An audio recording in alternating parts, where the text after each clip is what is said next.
परमेश्वरों को प्रणाम करता हूं। इस निखिल ब्रह्मांड के नायक, अनुपम सौंदर्य निधान, सखेश्वर युक्त, कोटि काम मदहर्ता, सकल सुख धाम, अनंत श्री विभूषित, परम उदार, भक्त वांछा कल्पतरु, अकारण करुणा वरुणालय भगवान श्री रामचंद्र के चरणों में प्रणाम। मेरा आप सबसे निवेदन इतना है, आदरणीय शरद दादा से भी, कि आप भी बैठे और जो मेरे युवा मित्र, मेरे बड़े भाई, छोटे भाई हैं, आप लोग थोड़ी देर के लिए बैठ जाइए। आप यकीन मानिए, मैं आपको कविता सुनाना नहीं चाहता, मैं आपके सामने बिछ जाना चाहता हूँ।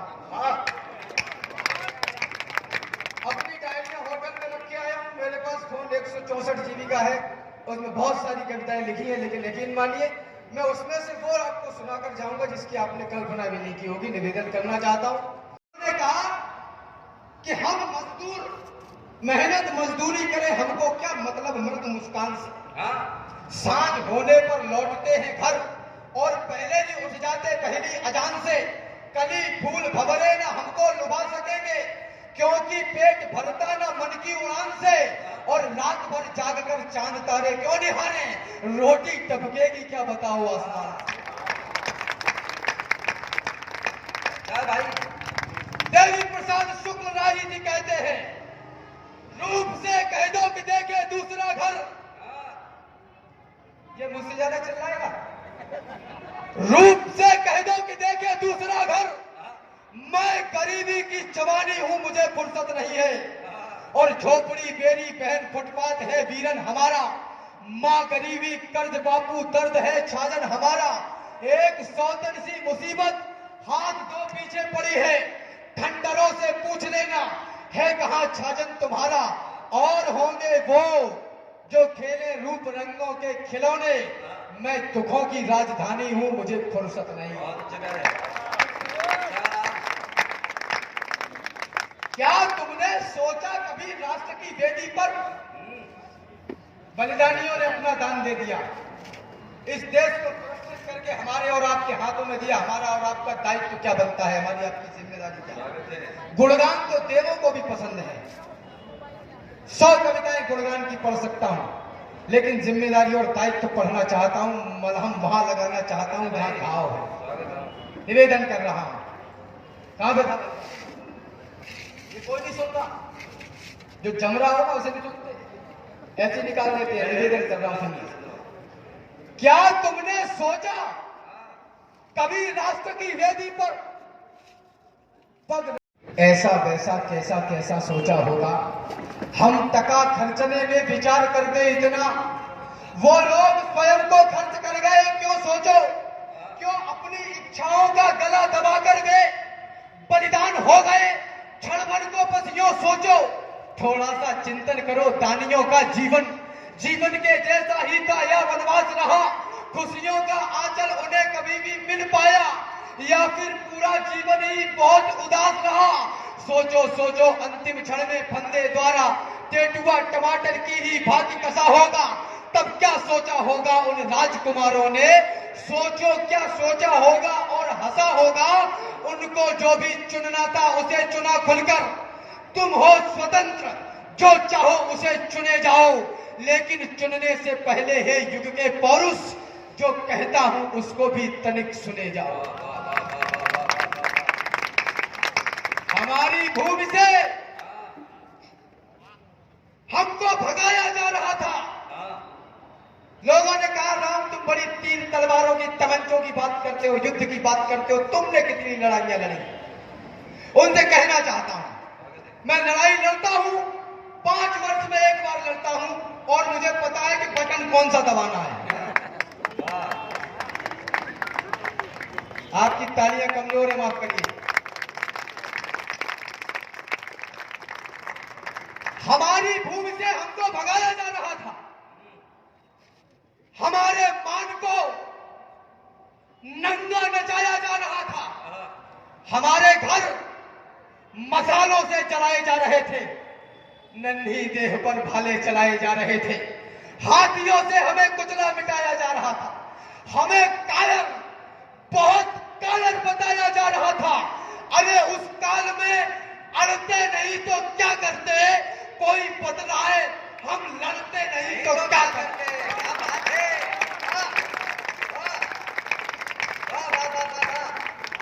वही बताए। लोगों ने कहा यह भगवा रंग आतंकवाद का प्रतीक है। निवेदन करना चाहता हूं, भगवा केवल वस्त्र नहीं है, परम पिता की इच्छा है।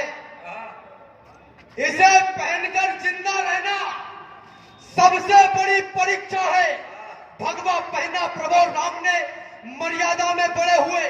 भगवा धारे महावीर दुष्टों के सन्मुख खड़े हुए। भगवा बाना पहने योद्धा जब रण में आ जाता है, दुश्मन पर काल समान बरसता है। उसको गौरव विश्व प्रधान का है, यह गौरव हिंदुस्तान है। वाह, जिंदाबाद। यह गौरव विश्व प्रधान का है, यह गौरव हिंदुस्तान का है। कहीं सीरिया में पैदा हो गए होंगे तो नाम याद आ जाता। मैं इसको क्या दे सकता हूं, मैं इसको क्या दे पाऊंगा। संभव है यह जीवन देकर थोड़ा कुछ मूल्य चुकाऊंगा। हाँ, ऐसे ही होता है। परिवार वाली कविता सुनानी है, इसके पैसे अलग नहीं मिलेंगे, नहीं मिलेंगे निवेदन। ये मजाक का विषय है, ऐसा कुछ भी नहीं। मैं धन्यवाद देना चाहता हूं जबलपुर को, आदरणीय शरद दादा को, और जो भी अग्रिम पंक्ति में लोग बैठे हैं जिनसे मेरा परिचय नहीं है। मैं आपका जिंदगी भर ऋणी रहूंगा कि आपने मुझे आज विक्रम संवत के प्रारंभ वाले दिन इस पवित्र मंच पर लाकर खड़ा कर दिया। नहीं घर पे पढ़ के क्या कर रहा हो। मैं इसको क्या दे सकता। जबलपुर के नेताओं, मेरी हत्या मत करो, बैठ जाओ कहीं एक जगह। यकीन मानिए, शब्द के साधक है हम, शब्द ब्रह्म होता है। दादा मुझे श्रृंखला याद आ गई, एक संस्मरण याद आ गया। बुंदेलखंड के एक कवि हुए, यकीन मानिए आपको अच्छा लगेगा। बुंदेलखंड के एक कवि हुए हरपाल, वो जयपुर के राजा के यहाँ दरबारी कवि थे। मैंने ये पढ़ा तो राजा मछली पकड़ रहे थे, कविराज का निकलना हुआ। बोले कविराज तुम्हारी कविता क्या कहती है इस पर। बोले आप मछली पकड़ रहे, इस पर कविता क्या कहेगी। बोला नहीं बताओ क्या फंसेगा। कविराज ने गुस्से में झंझलाहट में कह दिया कि कबूतर फंसेगा। राजा ने भी चुटकी लेते हुए कहा कि नहीं फंसा तो फांसी। डोर खींची तो कबूतर ही फंसा था। कहा गया कि ये कबूतर मुझे दे दो। कविवर लेके चले गए, घर जाकर कबूतर को छोड़ा तो मां शारदा कबूतर में से प्रकट हुई और कहा कि यार वो सोच समझ के बोला करो, तुम्हारे चक्कर में मुझे कबूतर नहीं मिला। आलिया कमजोर है आप। हम शब्द के साधक, शब्द ब्रह्म है। मैंने जो कह दिया वो अटल है। यकीन मानिए 4 वर्ष जब से कॉलेज छोड़ा, झूठ नहीं बोला है, श्राप दे दूंगा भटा जाओगे। मैं इसको क्या दे सकता हूं, मैं इसको क्या दे पाऊंगा। संभव है यह जीवन देकर थोड़ा कुछ मूल्य चुकाऊंगा। जब तक इस तन में प्राण रहे, जब तक है कंठ में तरुणाई, जब तक वाणी में तेज रहे, गाऊंगा इसकी प्रभुताई। जब तक श्वासों की है कतार, जब तक धड़कन के बजे तार, गाऊंगा तब तक बार बार अपने भारत का चमत्कार। माना जीवन क्षणभंगुर है, मरना ही है, मर जाऊंगा, लेकिन वापस आने के लिए देवों के देव मनाऊंगा। जब मान जाएंगे महादेव मांगूंगा 2 वरदान यही, सब पुण्य कर्म रख लो मेरे और दे दो हिंदुस्तान।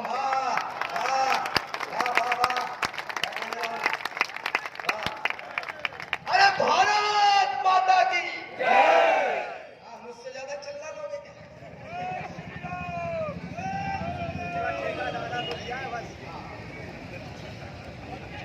मैं इसको क्या दे सकता। जब तक इस तन में रहे प्राण, जब तक कंठ में तरुणाई, जब तक वाणी में तेज रहे, गाऊंगा इसकी प्रभुताई। जब तक श्वासों की है कतार, जब तक धड़कन के बजे तार, गाऊंगा तब तक बार बार अपने भारत का चमत्कार। क्या कहने, वाह बधाई कहने। इस माला को पूरे जबलपुर की जनता के द्वारा माला का प्रतीक माना जाए, क्योंकि ये ऐसे होता है। दादा मेरे बहुत आदरणीय है। होता यह है कि जैसे आप हाईवे पे 110 की स्पीड में मोटरसाइकिल चला रहे हो और आपका कोई प्लग खींच दे। अधिकांश सामने जय हो, समझ गए तो बजा दो। और मैं आपको बताऊं, ज्यादातर अधिकांश आपने देखा होगा वाणी पुत्र रचनाकार कहते हैं 4 पंक्तियां पढ़ता हूं। मेरा 4 पंक्तियों से काम चलता पड़ता ही नहीं, कम से कम 8 पढ़नी पड़ती है और वो फिर पूरी पढ़नी पड़ती है। निवेदन कर रहा हूं। स्वागत है भाई। माना जीवन क्षणभंगुर है, उम्र कटने के लिए लाखों बलिदानों के ऊपर खड़ा हुआ यह देश। मैं आपका ध्यान ले जाना चाहता हूं उस चिंता की तरफ कि ऐसे कार्यक्रम कब तक कर पाओगे, कब तक पूरी ताकत से कह पाओगे जय श्री राम। सीखने के वास्ते बलिदानियों का त्याग है, संस्कारों के लिए मानस है, गीता ज्ञान है, कर्म करने के लिए यह देश हिंदुस्तान है। इससे ज्यादा और तुमको चाहिए क्या, ये बताओ। विश्व में इससे भी सुंदर है अगर कुछ तो दिखाओ। एहसान मानो इसका कि ये धरा तुमको मिली, मौसम मिले, नदियां मिली, मां उर्वरा तुमको मिली, और कष्ट तो इतना है जिनके घर थे वो बेघर मिले। इस देश के लोगों से ही इस देश को दोष मिले। इस देश के लोगों से ही इस देश को 2 स्वर मिले। इस देश की राष्ट्रभक्ति पर तब चिंता होती है जब एक प्रधानमंत्री को राष्ट्रीय नेशनल टेलीविजन से यह कहना पड़े कि जाकर फिल्म देखिए। इस देश के लोगों से ही इस देश को 2 स्वर मिले। एक स्वर है भोग का, तो एक स्वर बलिदान का, एक स्वर केवल पतन का, एक स्वर उत्थान का। इस देश के 2 गीत हैं, एक चुनकर गुनगुना, मैंने चुना है देश, तुम सोचो कि तुमने क्या चुना। आदरणीय अमित भैया बैठे हैं, मैं निवेदन कर रहा हूं, और तमाम लोग जिनसे पिछले 10 मिनट में मैं आग्रह निवेदन कर करके थक गया कि भाई साहब बैठ जाओ, 4 पंक्तियां समर्पित करना चाहता हूं। जिनकी आंखों का भर गया पानी, ये तेवर है। जिनकी आंखों का भर गया पानी, जो उन्नति के सपने भी बुन नहीं सकते, वो इस देश की मिट्टी पे जान क्या देंगे जो इस देश की बातें भी सुन नहीं सकते।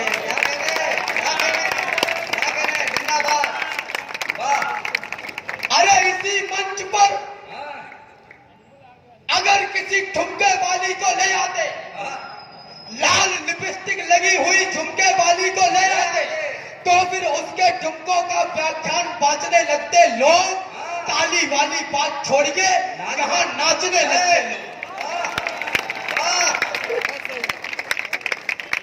अरे आप सुनना चाहते हैं प्रेम के परिणय मिलन को, आप सुनना चाहते हैं प्रेमियों के आकलन को, आप सुनना चाहते किस्सा परी का महजबी का, आप सुनना चाहते हैं चुटकुला कोई हंसी का, आप सुनना चाहते हैं व्यर्थ के उन्माद को, आप सुनना चाहते 2 अर्थ के संवाद को, आप सुनना चाहते हैं कर्ण प्रिय बातें सभी, इश्क के आगोश में डूबी हुई रातें सभी।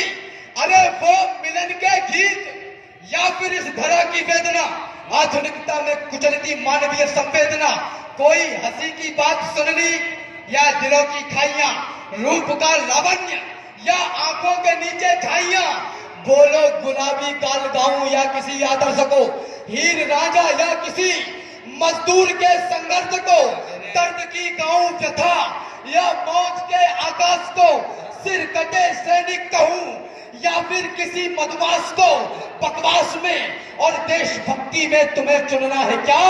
आप ही तय कीजिए कि आपको सुनना है क्या।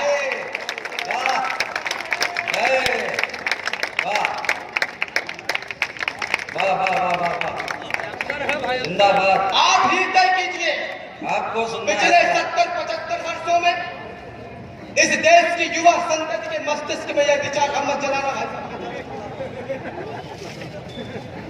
पिछले 70-75 वर्षों में इस देश की युवा संतति के मस्तिष्क में यह घुसेड़ दिया गया कि जवानी सिर्फ इश्क लड़ाने के लिए है और तुम नौकरी करने के लिए पैदा हुए हो। निवेदन करना चाहता हूं, धर्मक्षेत्र कुरुक्षेत्र के मैदान में बहुत बधाई, वाह वाह वाह वाह वाह, एक बार जोरदार तालियां बजाएं क्षेत्र के लोग, वाह, जिंदाबाद राम। कमजोर पड़ गया, मैं हावी हूं अभी भी। हाँ आ रहा है।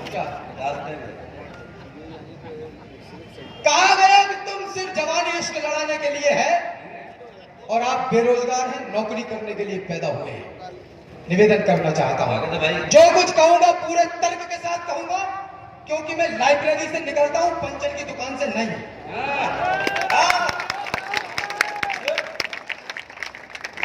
क्या बढ़िया टिप्पणी करता है। धर्म क्षेत्र कुरुक्षेत्र के मैदान में दोनों सेनाएं आमने सामने खड़ी हैं। हम बेरोजगार हैं साहब, आप शिक्षित हैं, आप पे डिग्री है और आप बेरोजगार हैं, तो मुझे आपकी शिक्षा पर संदेह है।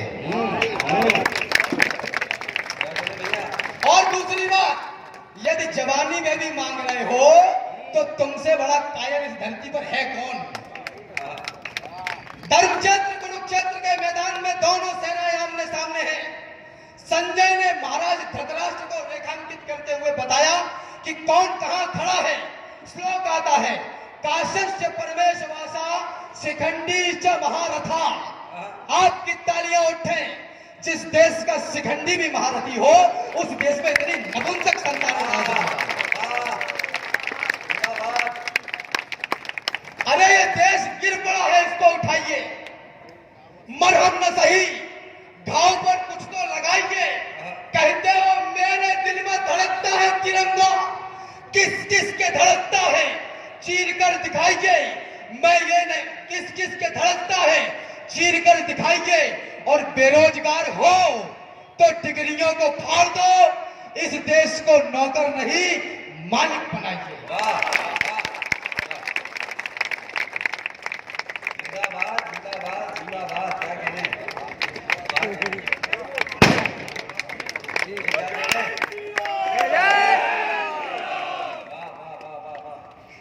काम तो हो गया। अब जितनी देर मुझे बजाना है आपको, मुझे सुनना है, उतनी देर तालियां बजाते रहना। अपना तो हो गया। अग्रवाल जी ने भी डाल दिया, कह भी नहीं सकते कि नहीं जमा है कि नहीं। 2 साल से कोरोना चल रहा था, निरंतर ये कार्यक्रम आगे बढ़ता रहा। काल चक्र ना रुके, बुरे से बुरा समय कट जाए। कितनी काली हो रात भोर में अंधकार छट जाए। विधि का यही विधान दुखी को भी सुखमय करता है। ईश्वर लेकर के इम्तिहान सब मंगलमय करता है। ना जाने कितने विश्व विजेता इस धरती पर आए, किंतु समय की गति के आगे तनिक ठहर ना पाए। जहां कहीं सागर थे अब गिरिराज खड़े हैं देखो, और समय के चरणों में लाखों महाराज पड़े। अपने आप को सौभाग्यशाली मानकर देवादिदेव महादेव भगवान शिव और मां जगतजननी जगदम्बा का धन्यवाद करिए कि इतने बुरे काल को भी निपटाने के बाद हम लोग सुरक्षित हैं और कविता का रसपान कर रहे हैं। मैं दोबारा